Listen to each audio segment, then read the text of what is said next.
بسم اللہ الرحمن الرحیم۔ غور کا بادشاہ بہت لالچی اور سخت دل تھا۔ اس نے رعایا کے ناک میں دم کر رکھا تھا۔ وہ اپنی رعایا کو ستانے کا کوئی موقع ہاتھ سے نہ جانے دیتا۔ رعایا بھی اس بادشاہ سے بہت نالاں تھی۔ بادشاہ اپنی رعایا کو پریشان کرنے کے نت نئے طریقے ڈھونڈتا رہتا۔ لوگ بادشاہ سے بہت تنگ تھے۔ غور کے بادشاہ کی ایک نئی ترکیب سوجی اور اس نے غور کے باشندوں کو تنگ کرنے کے لیے ایک نیا منصوبہ بنایا۔ اس نے پوری سلطنت میں اعلان کروا دیا کہ جس کے پاس بھی گدھا ہو وہ پکڑ لیا جائے گا اور اس سے بگاڑ کا کام لیا جائے گا۔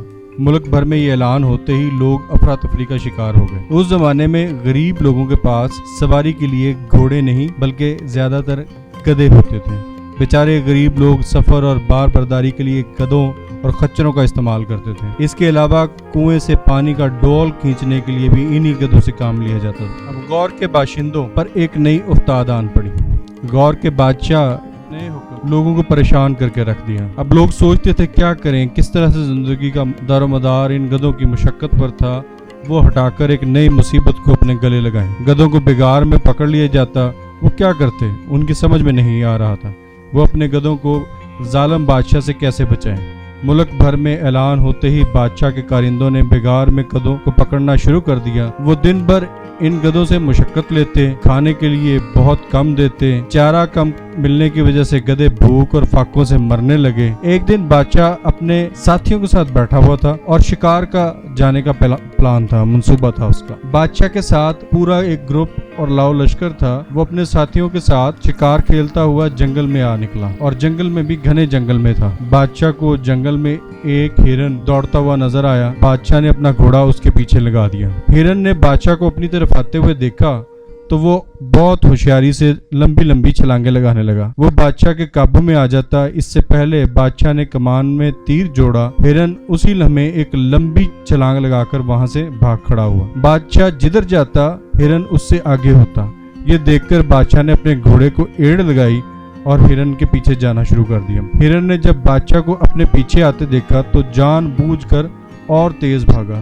یہ دیکھ کر بادشاہ کو بڑا غصہ آیا۔ وہ بھی گھوڑا سر پر دوڑاتا ہوا اس کے پیچھے جانے لگ پڑا۔ اب ہرن آگے تھا، گھوڑا پیچھے تھا، دونوں کی رفتار بہت تیز تھی۔ بادشاہ ہرن کو ہر حال میں پکڑ لینا چاہتا تھا۔ گھوڑا دوڑتے دوڑتے آگے ہوتے، کبھی پیچھے ہوتے، کبھی برابر ہوتے، اپنے ساتھیوں سے بادشاہ بچھڑ گیا اور دور نکل گیا۔ اسے اس بات کا احساس بھی نہیں رہا کہ اس کے ساتھی کہاں ہیں اور ہرن کے پیچھے بھاگتا ہوا وہ اس لمبی گھاس میں کہاں تک آ گئے۔ بادشاہ گھاس میں گھس نہیں سکتا تھا، ہرن گھاس کے درمیان میں کھڑا تھا۔ وہ ایک چکر کاٹ کر آگے بڑھا، ایک چٹین میدان تھا اور ہرن اسے گھاس کے باہر بھی دوسری طرف سے کہیں نظر نہیں آ رہا تھا۔ بادشاہ نے گھوڑے کو پلٹا اور یوں پلٹا کہ اپنے ساتھیوں کے پاس پہنچ سکے، لیکن وہ یہ دیکھ کر حیران تھا کہ اس کے ساتھی بالکل بھی اس کے قریب نہیں تھے اور دور دور تھے اور اس کے ساتھیوں کا نام و نشان نظر نہیں آ رہا تھا۔ بادشاہ بہت گھبرا گیا۔ اس نے سوچا کہ وہ اپنا سفر کسی نہ کسی سمت میں جاری رکھے۔ وہ گھوڑا دوڑاتا رہا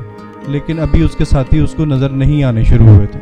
فاصلے پر جا کے اس کو ایک گاؤں نظر آیا اور گاؤں کے باہر اس نے گھوڑے کی رفتار کو، اس کی سپیڈ کو تھوڑا سست کیا۔ وہ گاؤں سے کچھ لوگوں کو جنگل میں بھیج کر اپنے ساتھیوں کی تلاش کر کے بلوا سکتا تھا۔ اس نے اپنے گھوڑے کی رفتار جیسے ہی کم کی اور گاؤں کی طرف اور قریب ہوا، ابھی کچھ ہی دور گیا تھا کہ ایک منظر دیکھ کر وہ حیران رہ گیا۔ حیرت سے اس کی پشیمانی اور پریشانی دونوں اس منظر کی طرف بڑھ گئے۔ وہ آنکھیں پھاڑے اس منظر کو دیکھنے لگا۔